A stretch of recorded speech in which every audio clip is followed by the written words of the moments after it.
Laurel et Hardy ont fait rire des millions de personnes pendant des décennies. Ils étaient les enfants chéris d'Hollywood, remplissant les cinémas du monde entier. Mais derrière les sourires se cachait un sombre secret. Bien qu'il ait gagné des millions pour les studios, Stan Laurel est mort avec seulement 2000 $ sur son compte bancaire. Oliver Hardy a tout perdu à cause de sa dépendance aux jeux et de coûteux divorces. Le duo qui a créé la comédie Horror n'a jamais possédé un seul film qu'ils ont réalisé. Les studios se sont enrichis alors qu'ils avaient du mal à payer leurs factures. C'est ainsi que les comédiens préférés de l'Amérique ont été complètement trahis. Arthur Stanley Jefferson, plus tard connu sous le nom de Stan Laurel, est né le 16 juin 1890 dans la petite ville d'Ulverston, dans le Lanarkshire. Son père, Arthur Jefferson, était un impresario de vaudeville, dramaturge et directeur bien connu qui dirigeait plusieurs théâtres dans le nord de l'Angleterre. La vie n'était pas facile pour la famille Jefferson. Un recensement de 1891 montre qu'il devait souvent accueillir d'autres acteurs comme pensionnaires, se serrant dans de petites pièces pour économiser de l'argent. Sa mère, M, était également artiste, mais les spectacles de variété rapportaient rarement plus que le salaire d'un ouvrier. Pourtant, l'enfance de Stan a été remplie par le monde du théâtre. Il a grandi regardant les répétitions derrière les rideaux et jouant dans les salles d'accessoires, pendant que les autres enfants de son âge étaient envoyés dans des hospices. 2 ans plus tard, le 18 janvier 1892, Norville Hardy est né à Harlem, Géorgie. Il sera plus tard connu dans le monde entier sous le nom d'Oliver Hardy. Sa vie a commencé par une tragédie, son père étant décédé avant même qu'il n'ait 1 an. Sa mère, Emily, tenait un hôtel pour subvenir aux besoins de la famille dans un sud qui luttait encore après la guerre de sécession. Les détenses étaient difficiles avec les épidémies de fièvre jaune et les taux élevés de mortalité infantile. Emily a même dû tendre du fil barbelé autour des cordes à linge pour éloigner les chèvres. Le garçon, surnommé Babe, à cause de ses joues rondes, a trouvé du réconfort au théâtre local, où il restait assis pendant des heures à regarder des comédies silencieuses. À l'âge de 8 ans, il chantait déjà avec des troupes de thème et de ménestrels, gagnant un peu d'argent pour aider sa famille. Des amis se sont souvenus plus tard l'avoir vu se rendre seul sur la tombe de son père, un enfant tranquille dont le rire masquerait un jour la tristesse de sa perte précoce. Le père de Stan n'était pas seulement directeur de théâtre, mais aussi une figure de proue du monde du spectacle anglais. Quand Stan avait 6 ans, il vivait déjà une vie de coulisses dont la plupart des enfants ne pouvaient que rêver. Il passait ses nuits dans les loges de théâtre, gribouillait dans les salles d'accessoires et regardait de grands artistes comme Vesta Tilley répéter. 1897, lorsque son père loua le Metropole Theatre de Glasgow, le jeune Stan se lança à corps perdu dans la vie théâtrale. Il aida à la mise scène, se peignit le visage noir pour les spectacles de ménestrels et s'entraîna à des routines alors qu'il était censé étudier. Ses bulletins scolaires notaient souvent son manque de concentration, car il préférait la comédie aux leçons. À l'âge de 15 ans, il avait déjà écrit ses propres sketchs et se produisait sous le nom de Stan Jefferson dans des pantomimes. 1906, il gagnait sa vie comme acteur comique, alors que nombre de ses camarades de classe n'avaient jamais mis les pieds sur scène. Oliver Hardy, quant à lui, a fait preuve d'un talent surprenant tant qu'athlète pendant son adolescence. Au Georgia Military College vers 1907, il excella au football et se montra même prometteur comme lanceur de baseball, certains pensant qu'il pourrait percer dans les ligues majeures. Il était également un bon nageur, ayant même sauvé 2 enfants de la noyade dans Sweetwater Creek, bien que sa mère espérait qu'il deviendrait avocat. Oliver s'inscrivit à l'Université de Géorgie, principalement pour porter le maillot rouge et noir de l'équipe. Ses notes, cependant, étaient mauvaises. Il séchait souvent les cours pour les répétitions de l'orchestre et dormait même dans les vestiaires. Ses rêves de célébrité l'ont finalement conduit à se produire comme chanteur dans des cinémas muets, une étape qui allait changer le cours de sa vie. 1912, Stan Laurel, alors âgé de 22 ans, a connu son premier grand succès rejoignant les London Comedians de Fred Karno. Il était au bord de la famine lorsqu'il rencontra Karno à Leicester Square. Karno était célèbre pour son exigence de perfection, avec des répétitions qui pouvaient durer jusqu'à 8 heures par jour. Stan devint la doublure de Charlie Chaplin, partageant une minuscule couchette avec lui pendant le voyage de la troupe Amérique sur le SS Krona Octobre. Pendant la tournée américaine, ils ont interprété le sketch Hummingbirds plus de 700 fois, parfois 3 spectacles une seule journée. Lorsque Chaplin n'était pas en mesure de se produire, Stan le remplaçait, luttant contre ses nerfs devant un public américain difficile. Il resta à Amérique jusqu'en 1927, emportant avec lui la discipline implacable et le timing comique qui allaient plus tard, définir sa carrière. À peu près au même moment, le chemin d'Oliver Hardy prit une tournure décisive. 1910, sa mère ouvrit le premier cinéma à Milledgeville, Géorgie, et Oliver assuma toutes les tâches, vente de billets, projection, nettoyage et gestion. Au lieu d'étudier le droit, il regardait tous les films muets qui passaient, visionnant parfois le même 40 fois. 1913, convaincu qu'il pouvait faire mieux que de nombreux acteurs à l'écran, il s'installa à Jacksonville, Floride, qui était alors un centre plein essor pour le cinéma muet avec près de 30 studios. Là, il travaillait comme figurant pendant la journée et se produisait dans des vaudevilles la nuit. Son premier film professionnel, Outwitting Dad, est sorti 1914. 1915, il était déjà apparu dans 50 courts-métrages pour le Luben Studio, un début remarquable pour quelqu'un qui, 2 ans plus tôt, dirigeait un cinéma dans une petite ville. Le début de la carrière solo de Stan dans les films américains fut loin d'être un succès. Entre 1917 et 1921, il joua dans plusieurs courts-métrages muets qui ne parvinrent pas à impressionner le public, comme Nuts in May 1917 et Phony Photos 1918. Les critiques rejetèrent ses performances, les jugeant peu inspirées et trop similaires à celles de Chaplin.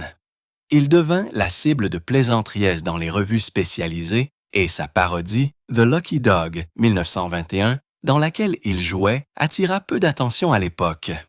Nombre de ses films sont aujourd'hui perdus, ne survivant que grâce au registre de paille. Laurel eut du mal à être catalogué et se sentit éclipsé par Chaplin. Ce n'est que lorsque Hal Roach l'introduisit dans le studio 1926 que sa carrière commença à se redresser. Oliver, revanche, construisit une œuvre considérable, bien que la plupart de celle-ci passa inaperçue. Entre 1914 et 1926, il apparut dans plus de 250 courts-métrages muets pour des studios comme Vim et Luben. Le rythme était épuisant, certaines semaines exigeant jusqu'à 4 films. Environ 150 de ces films sont aujourd'hui perdus à cause de la décomposition du nitrate et du mauvais stockage. Il était souvent choisi pour des rôles secondaires ou comme méchant, sa corpulence faisant de lui un choix naturel pour la comédie physique. Il a même joué le rôle de l'homme de fer blanc dans la version muette de 1925 du Magicien d'Oz, un film aujourd'hui largement oublié. Malgré tout ce travail, le nom de Hardy apparaissait rarement sur les affiches et sa célébrité restait hors de portée jusqu'à ce que Hal Roach l'associe à Stan 1927.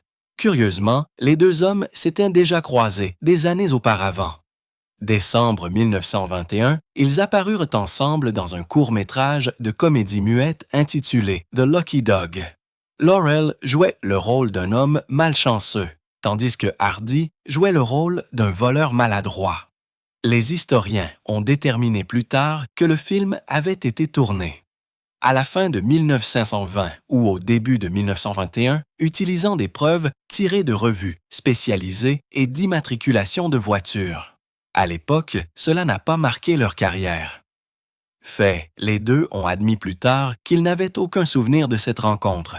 Il faudra attendre 6 ans de plus avant qu'ils ne fassent officiellement équipe.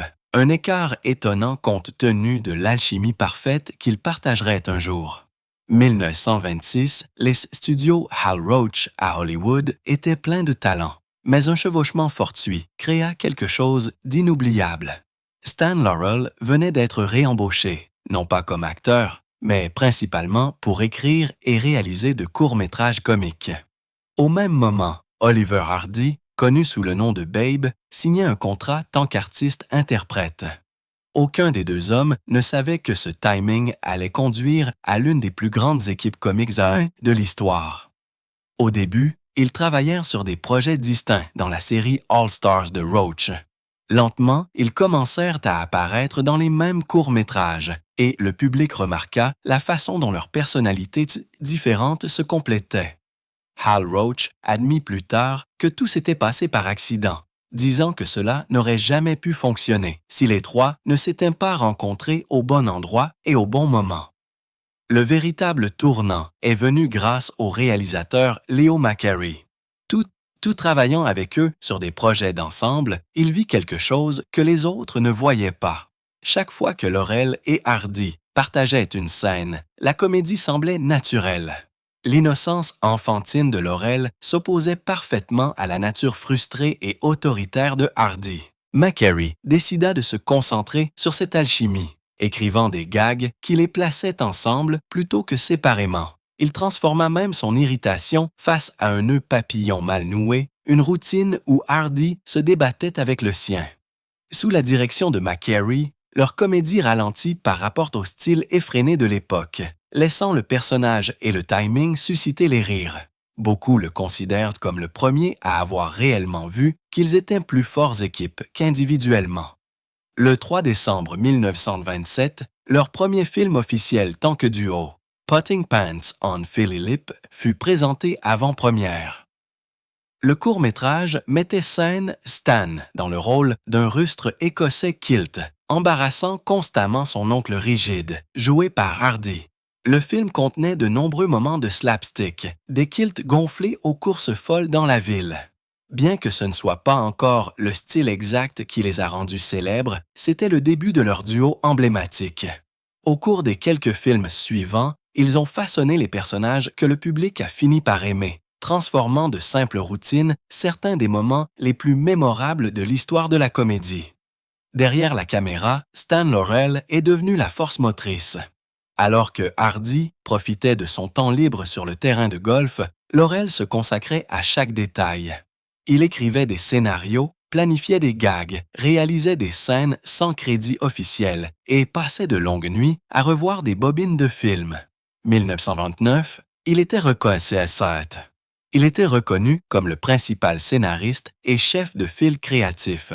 Son perfectionnisme donna le ton, Hal Roach admettant que si Laurel rejetait une idée, elle était immédiatement abandonnée. Les efforts inlassables de Laurel, souvent jusqu'à l'épuisement, donnèrent à leur film le rythme et l'humour qui les distinguaient. Leur succès fut rapide. À la fin de 1929, moins de 2 ans après leur début, ils étaient déjà connus dans le monde entier. Leurs chansons thèmes et leurs visages étaient reconnus partout où il y avait un cinéma. Leurs comédies furent d'énormes succès Europe, même avant que de nombreux théâtres ne soient équipés du son. Afin d'atteindre un public plus large, ils tournèrent des versions français, allemand, espagnol et italien, répétant souvent la même scène 4 fois dans différentes langues. Leur humour physique ne nécessitait aucune traduction, ce qui contribua à faire des stars mondiales un temps record. Au début des années 1930, leurs films parlants attiraient des foules massives dans des villes comme Paris, Berlin, Madrid et Shanghai. Moins de 24 mois, ils passèrent du statut de quasi-inconnus à celui d'icônes internationales. Même au fur et à mesure que leur renommée grandissait, Laurel maintenait un contrôle presque total sur le côté créatif.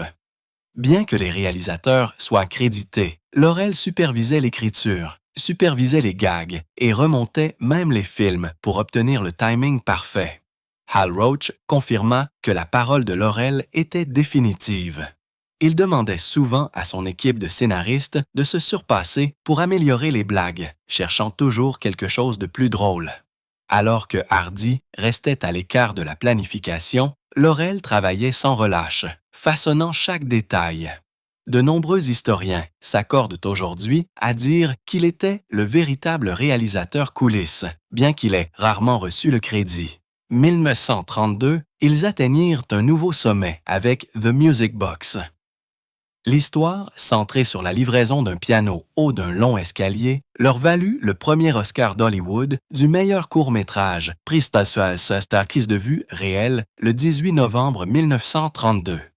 Le prix lui-même était un rouleau de parchemin et non une statuette et fut officiellement décerné au producteur Hal Roach. Néanmoins, ce fut un honneur remarquable. L'escalier utilisé dans le film existe toujours aujourd'hui à Los Angeles, tant que monument historique, un rappel de leur impact durable. Entre 1927 et 1940, Laurel et Hardy créèrent 60 courts-métrages et 16 longs-métrages seulement 13 ans, soit un total incroyable de 76 productions. Cela représente près de 6 par an, bien plus que la plupart des comédiens de l'époque. Parmi leurs œuvres les plus connues de cette période, citons Big Business 1929, Sons of the Desert 1933 et Way Out West 1937. Pour maximiser les profits, ils filmaient parfois plusieurs langues, lisant des lignes phonétiquement à partir de chords. Leur programme implacable fit d'eux l'un des partenariats les plus productifs d'Hollywood. Mais le succès ne signifiait pas une vie facile. Dans les années 1930, Oliver Hardy développa un problème croissant de jeu. Il connut également plusieurs mariages, chacun se terminant par des paiements de pensions alimentaires coûteux.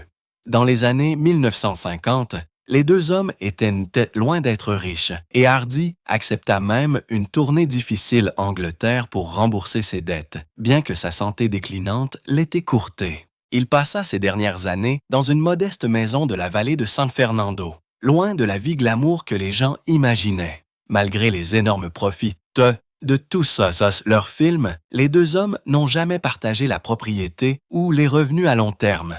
Ils étaient payés des salaires hebdomadaires fixes, quel que soit le succès de leurs films. 1936, Hardy gagna 600 $ pour l'année, tandis que Laurel gagna 135 000. Bien qu'il s'agisse de sommes importantes à l'époque, elles étaient faibles par rapport aux millions que leurs films généraient. À la fin de sa carrière, Laurel admit qu'il ne lui restait que 2 000 $ sur son compte bancaire, une vérité choquante derrière sa renommée. Le perfectionnisme de Laurel poussa parfois les projets au bord de l'effondrement. Pendant Babes in Toyland 1934, il se disputa violemment avec Hal Roach, réécrivant des scènes alors que le tournage était déjà court. Des calendriers entiers furent retardés pendant qu'il testait et retestait de nouveaux gags. Bien que les retards frustrassent le studio, son souci du détail garantit que les films du duo se démarquent du reste. Hal Roach, cependant, garda le contrôle de manière intelligente. Il organisa leurs contrats de sorte qu'ils n'expirent jamais même temps. Cela signifiait qu'ils ne pouvaient jamais négocier ensemble pour obtenir de meilleurs salaires ou des droits de création. Si un contrat prenait fin, l'autre était toujours bloqué, ce qui leur laissait peu de marge de manœuvre. Cette stratégie donna tout le pouvoir à Roach et créa des tensions dans leur partenariat. Les choses atteignirent leur paroxysme 1937 lorsque Stan Laurel traduisit le studio Justice, refusant de travailler tant qu'il n'obtiendrait pas plus de contrôle. Roach répondit le renvoyant et associant Hardy à Harry Langdon dans le film Zenobia 1939.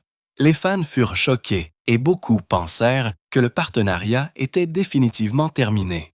Ce n'est qu'après des mois de bataille juridique et l'échec de Zenobia que Roach les réunit. L'épisode blessa profondément Laurel, d'autant plus que Hardy était resté au studio et avait continué à travailler sans lui. Beaucoup y virent une trahison, car la magie était manifestement absente lorsque Hardy se produisit avec d'autres. Laurel, qui se battait à la fois pour ses droits et pour leur partenariat, se sentit isolé. Pendant ce temps, Roach planifiait même une nouvelle série intitulée The Hardy Family, remplaçant Laurel par l'actrice Patty Kelly et l'enfant star Spanky McFarland. Les fans rejetèrent l'idée et elle ne vit jamais le jour. 1940, au sommet de leur gloire, Laurel et Hardy choquèrent le monde quittant les studios Hal Roach. C'était l'endroit où ils avaient construit plus de 70 comédies depuis 1926. Des films qui les avaient rendus aimés dans le monde entier. Stan Laurel, particulier, y avait joui d'une liberté rare, façonnant chaque gag, chaque ligne et même la façon dont les scènes étaient filmées. Roach avait produit des succès comme Way Out West et Sons of the Desert, et le public affluait pour les voir, mais les tensions s'accumulaient depuis des années. Après la sortie de Babes in Toyland 1934, Stan et Hal Roach se disputèrent si amèrement que Roach jura de ne plus jamais travailler directement ses descentes avec lui, même s'ils continuèrent à collaborer nomment.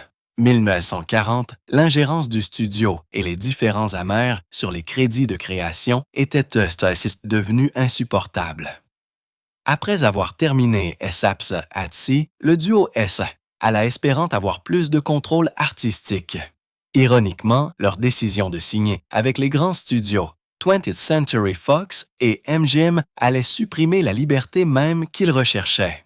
Leur premier grand contrat arriva mai 1941 avec 20th Century Fox. Au début, cela ressemblait à une progression, mais la réalité fut décevante. Pour la première fois de leur carrière, ils furent interdits de façonner leur propre matériel. Les 6 scénarios leur étaient remis le vendredi et, le lundi, ils étaient censés mémoriser chaque ligne exactement comme si elle était écrite. L'époque où Stan fonctionnait presque comme un réalisateur, réécrivant et improvisant jusqu'à ce que la comédie soit réussie, était révolue. Leur premier film, Great Guns 1941 et A Haunting We Will Go 1942, montrèrent à quel point la formule avait échoué. Sans leur touche créative, l'étincelle disparut.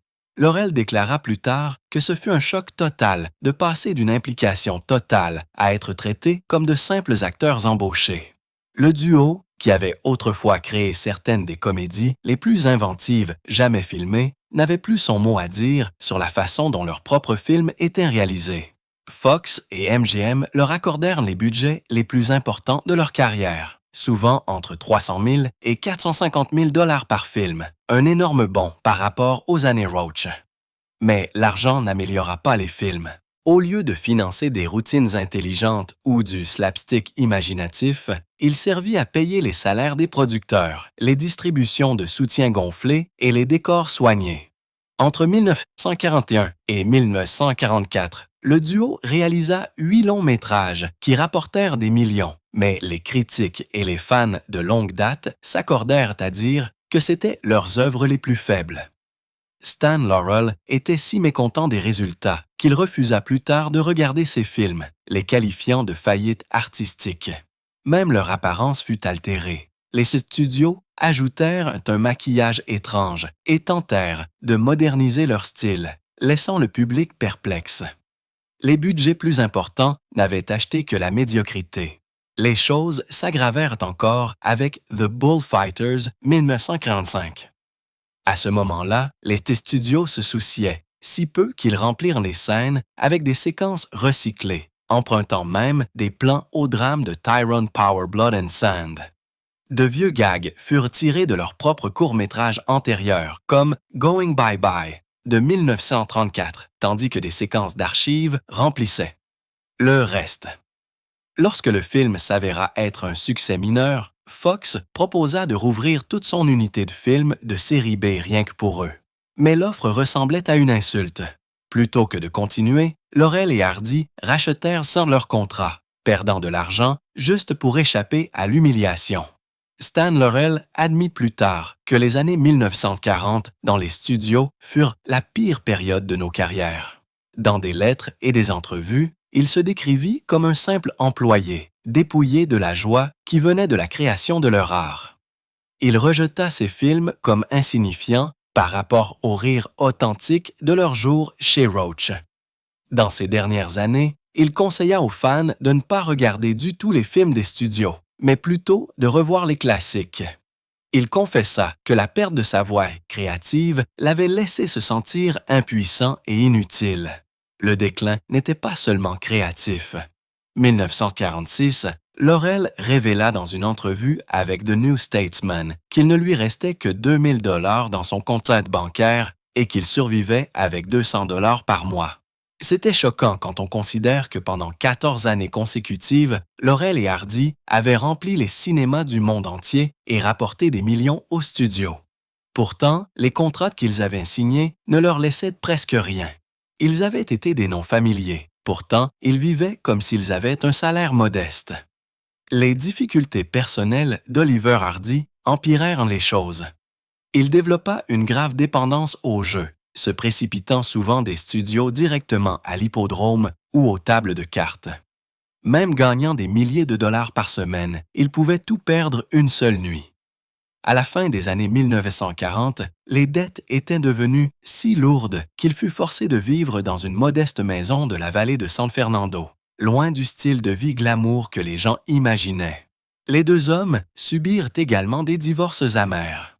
Hardy fut condamné à payer à son ex-femme 250 dollars par semaine, une somme énorme à l'époque, et dut supplier les tribunaux de réduire le montant lorsque ses revenus tombèrent dessous de 1000 dollars par semaine. Les mariages séries de Laurel drainèrent ses finances avec des paiements de pensions alimentaires constants et des frais juridiques. Une grande partie de leur travail ultérieur ne fut pas fait pour accumuler des richesses, mais simplement pour couvrir des obligations qui ne se terminaient jamais. Pour ajouter à la cruauté, leurs films devinrent des incontournables de la télévision dans les années 1950 et 1960. Mais leur contrat ne leur donnait aucune redevance. Alors que de nouvelles générations riaient de leur travail, Laurel et Hardy ne gagnaient rien avec les rediffusions. Les studios et les détenteurs de droits s'enrichirent tandis que les hommes qui avaient créé la magie regardaient une marge, luttant pour payer leurs factures. À la fin des années 1940, ils n'eurent d'autre choix que de remonter sur sa scène. De 1947 au début des années 1950, ils se produisirent dans de petites salles de music hall britanniques, parfois devant des salles à moitié vides. Les icônes autrefois grandes, qui pouvaient à peine marcher dans une rue sans être assaillies, travaillaient ça, maintenant juste assez pour couvrir la nourriture et les voyages. 1954, lors de ce qui allait être leur dernière tournée, Hardy subit une crise cardiaque le 17 mai après un spectacle à Plymouth. Les dates restantes furent annulées et Laurel admit qu'il ne pouvait pas continuer sans lui. Ce fut le rideau final pour leur partenariat légendaire. Leur dernier film, Atalca, était censé être un retour force, mais se transforma en cauchemar. La production commença le 1er avril 1950. France et s'éternisa pendant une année entière. Les barrières linguistiques paralysèrent le plateau. Le réalisateur parlait à peine anglais et Laurel et Hardy tombèrent tous les deux gravement malades. Laurel, déjà diabétique, souffrit de colite, de dysenterie et d'un ulcère de la prostate qui ne lui permettait de travailler que 20 à 30 minutes à la fois. Il subit 2 opérations d'urgence de la prostate et perdit 50 livres, tombant à seulement 114. La santé de Hardy n'était pas meilleure. Son poids augmenta à 330 livres et il subit une crise cardiaque pendant le tournage. La production de 1,5 million de dollars sombra dans le chaos. Et lorsque le film sortit, finalement Europe 1951, les critiques furent horrifiés par la fragilité du duo. Il n'atteignit les États-Unis que 1954 et même alors dans une version réduite. Les critiques furent brutales et le public sut que c'était la fin. Mai 1954, Oliver Hardy subit une légère crise cardiaque qui inquiéta profondément ses médecins et ses fans. La frayeur le poussa à prendre sa santé plus au sérieux que jamais auparavant. Et les résultats furent surprenants. Quelques mois seulement, Hardy perdit plus de 150 livres, soit environ 60 kilos. La transformation fut si spectaculaire qu'elle changea complètement son apparence. Les amis qui l'avaient toujours connu comme le joyeux personnage avec une corpulence de 350 livres furent choqués. Même son partenaire Stan Laurel admit que le voir ainsi était troublant. Certains murmurèrent que la perte de poids devait signifier quelque chose de pire, comme le cancer. C'était comme si Hardy avait perdu non seulement sa taille, mais aussi l'image même qui l'avait rendu si aimé. Ce qui avait commencé comme un effort pour sauver sa vie se transforma bientôt un signe que sa santé ne se rétablirait peut-être jamais. 2 ans plus tard, la tragédie frappa à nouveau. Le 14 septembre 1956, Hardy fut victime d'un accident vasculaire cérébral massif. L'homme qui avait autrefois rempli les salles de théâtre de rire se retrouva paralysé et incapable de parler. Pendant des mois, il resta confiné dans son lit, dépendant des soins de sa femme dévouée, Lucille. Il subit 2 autres accidents vasculaires cérébraux majeurs l'année suivante, chacun le laissant plus faible qu'avant. Finalement, il tomba dans le coma. Les visites de Stan Laurel, autrefois si pleines de plaisanteries et de souvenirs partagés, devinrent déchirantes. Hardy ne pouvait communiquer qu'avec ses yeux, et Stan était laissé à regarder son partenaire s'éteindre, impuissant à le ramener dans le monde qu'ils avaient construit ensemble. Lorsque Stan rendait visite à Hardy après ses accidents vasculaires cérébraux, le silence entre eux était presque insupportable. Pendant plus de 30 ans, ils avaient partagé une scène, créé des blagues et perfectionné l'art de faire rire les gens. Maintenant allongé dans son lit, Hardy ne pouvait pas dire un mot. Laurel, toujours le plus bavard à l'écran, constata que les mots n'avaient plus d'importance. Ils s'asseyaient ensemble, silence, parfois avec des larmes, parfois avec la faible trace d'un sourire. Leur lien parlait plus fort que tout ce qu'ils pouvaient dire. Dans ces moments, ils se rabattaient sur les mêmes gestes silencieux qu'ils avaient utilisés dans leur premier film. C'était un adieu qui portait plus de poids que n'importe quelle scène qu'ils avaient jamais jouée. Un script final qu'aucun public ne verrait, mais qui signifiait tout pour eux. Le 7 août 1957, Oliver Hardy décéda à l'âge de 65 ans après être finalement tombé dans le coma à la suite de ses accidents vasculaires et cérébraux. Il avait été forcé de vendre sa maison pour payer ses frais médicaux et mourut avec peu de choses restantes malgré une vie de succès. Un huissier qui se présenta avec des documents juridiques refusa de demander sa signature lorsqu'il vit Hardy sur son lit de mort. À la toute fin, Lucille était à ses côtés dans leur maison de North Hollywood. Stan, le cœur brisé et lui-même mauvaise aise, mauvaise santé, ne put se résoudre à assister aux funérailles. Les cendres de Hardy furent placées dans le jardin maçonnique du cimetière Valhalla Memorial Park.